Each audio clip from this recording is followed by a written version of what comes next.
Guys, मैं हूं आयुष और आप देख रहे हैं रेसल इंडिया और स्वागत है आपका आज के वेडनेसडे नाइट वॉर्स के रिव्यू में। जो एपिसोड्स आज हमें देखने को मिले एनएक्सटी और एईडब्ल्यू के, इनके बारे में तो हम बात करेंगे। लेकिन मैंने कुछ दिन पहले बताया था कि थर्सडे को 12 बजे मंडे नाइट वॉर्स का एपिसोड आने वाला है और कल मुझे रात को रियलाइज हुआ कि आज एईडब्ल्यू एनएक्सटी है, तो इसकी वीडियो ऑब्वियसली पहले डालनी जरूरी थी। तो वो जो एपिसोड है फॉल ऑफ डब्ल्यूसीडब्ल्यू का आज ही आने वाला है, लेकिन शाम को 6 बजे आएगा और ऐसा एपिसोड है कि मैं क्या ही आपको बताऊं guys, you can not miss it. और 6 बजे आपको आ जाना है चैनल पे, क्योंकि काफी कमाल का एपिसोड वो रहने वाला है। बहुत सारी चीजें आपको जानने को मिलेंगी बिल्कुल डिटेल में कि आखिर क्या हुआ ऐसा कि डब्ल्यूसीडब्ल्यू बिल्कुल खत्म हो गई। बहुत मस्त एपिसोड है, डेफिनेटली उसके लिए आप स्टे ट्यून्ड रहें।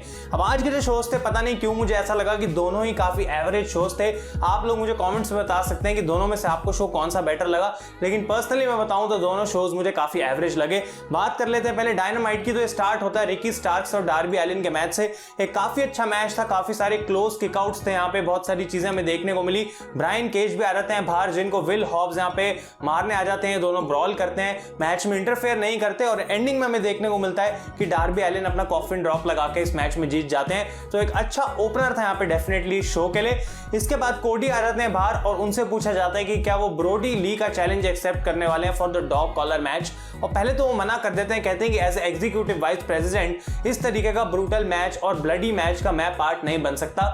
लेकिन फिर वो वापस आते हैं रिंग के अंदर और गुस्से में कहते हैं कि मना करने से मेरा मतलब ये था कि मैं बिल्कुल मना नहीं कर रहा एक्सेप्ट करने के लिए, और मैं यहाँ पे ब्रोडी ली का चैलेंज एक्सेप्ट करता हूँ गाइस। और यहाँ पे ऑफिशियल हो चुका है नेक्स्ट वीक के लिए for the TNT championship, Brodie Lee against Cody Rhodes का डॉग कॉलर मैच। तो बेसिकली ये होगा क्या कि दोनों सुपरस्टार्स आपस में बंधे होंगे एक स्टील चेन से और गले में दोनों के पट्टा डाल दिया जाएगा। इंटरेस्टिंग रहेगा देखना क्या होता है। काफी कम डॉग कॉलर मैचेस हुए हैं आज तक रेसलिंग की हिस्ट्री में और काफी अमेजिंग रहेगा देखना इसको आज मॉडर्न डे पीरियड में। और ये चीज गाइस हुई और इसके बाद ब्रोडी ली आ जाते हैं बाहर डार्क ऑर्डर के साथ और पूरी केओस मच जाती है यहाँ पे। मतलब मैं क्या ही बताऊं, इतनी लंबी ब्रॉल हमें देखने को मिली। सारे security, dark order, Cody Rhodes, brandy आती हैं और वो डार्क ऑर्डर के ऊपर कूद जाती हैं, वो एना जे से लड़ रही हैं। मतलब पूरा केओटिक था यहाँ पे सब कुछ। और ब्रोडी ली बार बार जा रहे हैं लेकिन वापस आके कोडी को मार रहे हैं और काफी ज्यादा मस्त थी ये ब्रॉल। मतलब मैं कहना चाहूंगा ओवरऑल इस शो के अंदर ये चीज मुझे लगता है सबसे ज्यादा एनर्जी वाली थी, सबसे ज्यादा एक्साइटिंग थी जो कि आज हमें देखने को मिली। डेफिनेटली अमेजिंग थी और अगर आपने नहीं देखी है सेगमेंट तो आप जाके जरूर देखें। इसके बाद होता है AEW world tag team titles का मैच, जहां पे एफटीआर अपने टाइटल्स डिफेंड करती है अगेंस्ट द टीम ऑफ एससीयू और एक 20 मिनट की टाइम लिमिट का मैच था। और यहां पे भी एक अच्छा टैग टीम मैच था, मतलब बेकार तो किसी एंगल से भी नहीं था।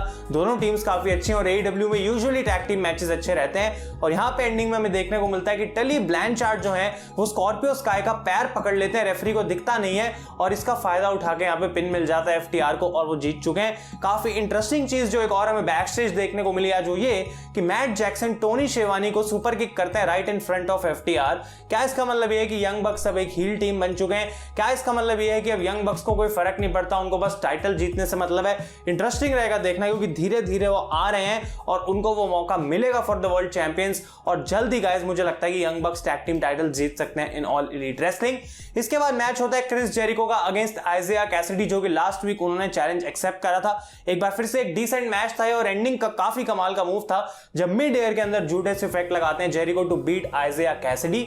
अब इस मैच के बीच में जेरिको लूथर को कन्फ्रंट करते हैं रिंग साइड और मैच के बाद ही लूथर के साथ उनकी ब्रॉल हो जाती है। और नेक्स्ट वीक गाइस होने वाला 30 year anniversary celebration in the wrestling industry for Chris Jericho और वो डायनामाइट पे हमें देखने को मिलेगा। और यहाँ पे मैच जो ऑफिशियल करा गया है वो है सर्पेंटिको एंड लूथर, यानी कि जिनकी टीम का नाम है Chaos Project, against Chris Jericho and Jake Hager. तो ये मैच नेक्स्ट वीक के लिए ऑफिशियल कर दिया गया है, देखना इंटरेस्टिंग रहेगा। ऑब्वियसली हम जानते हैं कौन जीतने वाला है, लेकिन आज ये शो में हमें देखने को मिला। इसके बाद ऑरेंज कैसिडी का मैच होता है against number 10 of the dark order. और यहाँ पे मतलब मैं सोच रहा था कि ये मैच हो क्यों रहा है, मतलब आखिर चाहते क्या है। नंबर 10 ऑफ डार्क ऑर्डर में मुझे कुछ खास इंटरेस्ट है नहीं। Orange Cassidy is absolutely amazing और उनका जो इन्वर्टेड पाइल ड्राइवर फिनिशर है वो भी काफी मुझे अच्छा लगा। और आज वो मैच जीत गए और अपने पिछले 7 मैचेस में से orange Cassidy has won the 6 matches. और ये चीज़ जो है उनके लिए बहुत बड़ी बात है। सिंगल्स रन काफ़ी अच्छा उनका जा रहा है फिलहाल और यहाँ पे वो मैच जीत गए, इतना से मैं बोलूँगा। इसके बाद एक काफ़ी एंटरटेनिंग बैक स्टेज सेगमेंट देखने को मिलती है। MJF और वार्डलो घुस जाते हैं इनर सर्कल के लॉकर रूम में और वो यहाँ पे सबके लिए जैकेट्स लेकर आए हुए हैं, लेकिन सैमी गेवारा की वो जैकेट भूल चुके हैं लानी और सैमी इस बात से खुश नहीं है। लेकिन जेरिको पूछते हैं MJF से कि भाई मैंने तुमसे बहुत पहले एक सवाल पूछा था, क्या तुम इनर सर्कल आना चाहते हो, तुम हमें ज्वाइन करना चाहते हो? MJF कहते हैं जेरिको मैंने तुमसे भी एक सवाल पूछा था, क्या तुम चाहते हो कि मैं इनर सर्कल को ज्वाइन करूं? और ये दोनों आपस में बहस रहे हैं और बेसिकली मुद्दा ये है कि क्या MJF अब इनर सर्कल को ज्वाइन करना चाहते हैं, क्योंकि उन्होंने मेंशन करा था 2 हफ्ते पहले कि उनको भी एक वुल्फ पैक का पार्ट बनना पड़ेगा अगर वो भी बिल्कुल टॉप तक पहुंचना चाहते हैं। उनको भी कुछ बंदे चाहिए जो उनका ग्रुप होना चाहिए, क्योंकि आजकल सारे लोग AEW के अंदर अपनी अपनी फैक्शंस फॉर्म करने लग चुके हैं। तो ये चीज का वो पार्ट है और धीरे धीरे आगे प्रोग्रेस करेगा स्टोरी लाइन के अंदर। अभी कुछ हिंट हमें ऐसा नहीं मिला कि मैं आपको बताऊंगी MJF इनर सर्कल ज्वाइन करने वाले, लेकिन क्या होगा इस स्टोरी लाइन में आप लोग मुझे कमेंट्स में डेफिनेटली बताएं। इसके बाद हमें ब्रिट बेकर का रिटर्न देखने को मिलता है इन रिंग एक्शन में और यहाँ पे उनका मैच होता है रेड वेलवेट के साथ और जिम रॉस कहते हैं रेड वेलवेट मेरा फेवरेट केक है। और सिर्फ मुझे भी इतना ही पता था इस मैच के बारे में, क्योंकि रेड वेलवेट कौन है AEW में, I have never heard of her. और ब्रिट बेकर को यहाँ पे जीतना है तो ऑब्वियसली वो इस मैच को जीत गई और इतना से मैं यहाँ पे बोलूंगा, कुछ भी खास मुझे लगा नहीं। और फाइनली गाइस मेन इवेंट के अंदर जॉन मॉक्सली का मैच होता है यहाँ पे द बुचर के साथ, लेकिन यहाँ पे उनके अपोनेंट को चुना एडी किंगस्टन ने। तो एडी किंगस्टन आ जाते हैं बाहर लूचा ब्रदर्स के साथ और उनके साथ वो रेफरी खड़ा हुआ रिंग में, जिसने लास्ट वीक काउंट कर दिया था एडी किंगस्टन को मैच से बाहर, क्योंकि वो पास आउट हो गए थे और जॉन मॉक्सली ने उनको हरा दिया था। तो एडी किंगस्टन रेफरी को कहते हैं कि भाई मैंने कभी टैप आउट नहीं करा, मैंने कभी तुम्हें बोला नहीं था कि आई क्विट, पर तुमने मैच क्यों रोका? तो रेफरी कहता है भाई मेरी ये जॉब है कि मैं अपने रेसलर्स को प्रोटेक्ट करूं और तुम उस हालत में थे कि मुझे मैच रोकना पड़ा। और एडी किंगस्टन इस बात से खुश नहीं थे, वो रेफरी को अटैक करने के लिए कहते हैं लूचा ब्रदर्स को, लेकिन यहाँ पे मॉक्सली की एंट्रेंस होती है और वो बचा लेते हैं रेफ को। और उसके बाद उनका मैच होता है बुचर के साथ, जहां पे उन्होंने एक बार फिर से अपना बुलडॉग चोक लगा के बुचर को भी टैप आउट करा दिया। अब अच्छी चीज यहाँ पे मुझे ये लग रही है कि जॉन मॉक्सली अब अपने पैराडाइम शिफ्ट को तभी यूज करेंगे जब मेन इवेंट में कुछ बड़ा मैच होगा।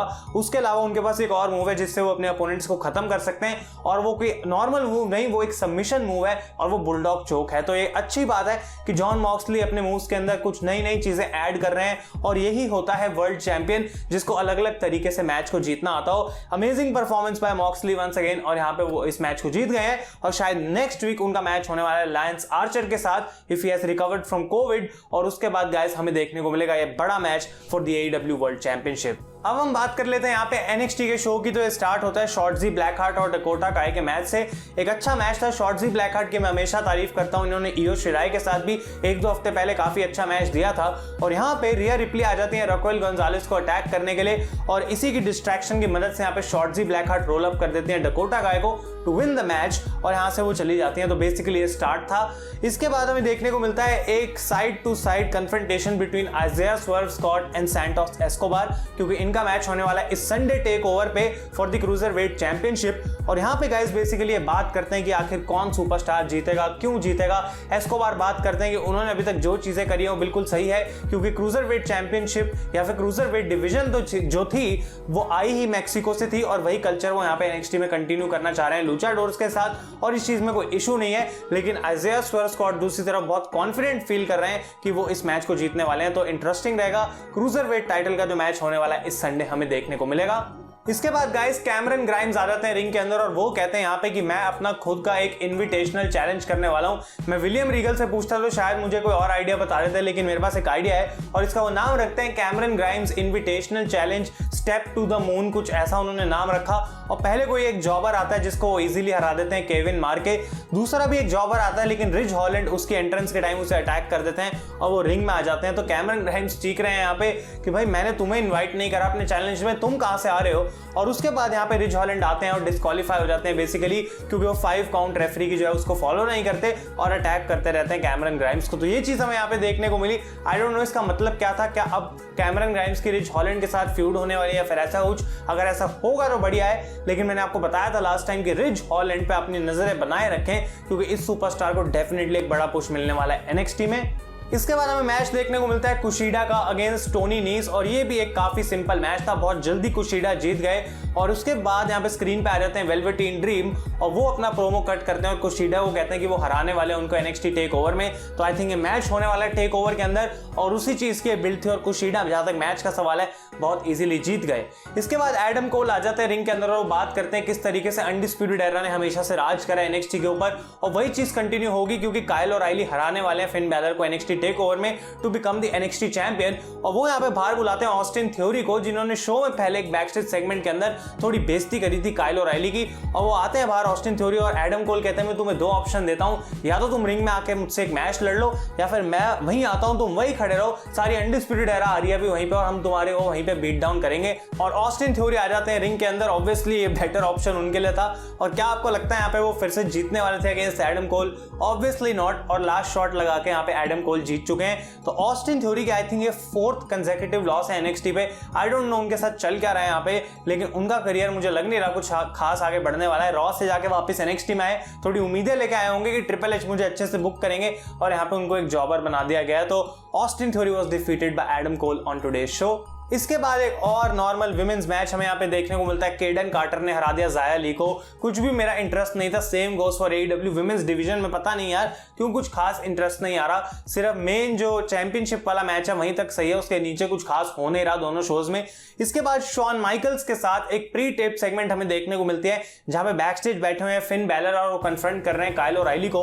और ये जबकि बहुत लंबा प्रोमो था, मतलब मैं आपको एग्जैक्टली नहीं बताऊंगा क्या यहाँ पे हुआ क्योंकि बहुत लंबा ये प्रोमो चला, लेकिन बेसिकली ये वर्ड्स एक्सचेंज कर रहे थे आपस में और काइल और राइली ने कमाल का प्रोमो मतलब यहाँ पे कट करा, बैलर ने भी।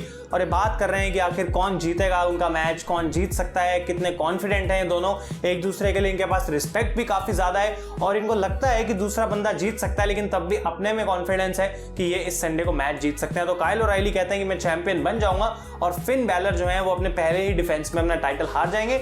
लेकिन दूसरी तरफ फिन बैलर कहते हैं तुम कुछ भी बोल सकते हो लेकिन ऐसा नहीं होने वाला और कहीं ना कहीं तुम भी ये बात जानते हो। तो एक अच्छी सेगमेंट थी, मैं आपको रेकमेंड करूंगा अगर आप प्रोमोस के फैंस हैं इस टाइप के सेगमेंट्स के, डेफिनेटली आप इसको जाके चेकआउट करें। और फाइनली गाइस इस शो का मेन इवेंट था एक mix tag team match, Damien priest and इयो शिराई अगेंस्ट जॉनी गारगानो एंड कैंडिस लेरे। और मैं सच बताऊं तो एक काफी अच्छा मैच था। मैंने एक्सपेक्ट नहीं करा था कि मिक्स टैग टीम मैच अच्छा इतना होगा, लेकिन एक अच्छा मैच था। और एंडिंग में यहाँ पे होता क्या है कि डेमियन प्रीस्ट अपना रेकनिंग फिनिशर लगाने की कोशिश कर रहे होते हैं जॉनी गारगानो, लेकिन पीछे से कैंडिस लेरे आके उनको लो ब्लो कर देती हैं और इसका फायदा उठा के यहाँ पे जॉनी उनको लगाते हैं वन फाइनल बीट और बेसिकली उनको पिन करके इस मैच को जीत जाते हैं। इयो शिराई बिजी थी यहाँ पे कैंडिस लेरे के साथ ब्रॉल करने में और उतने में जॉनी ने अपनी टीम के लिए इस मैच को जीत लिया।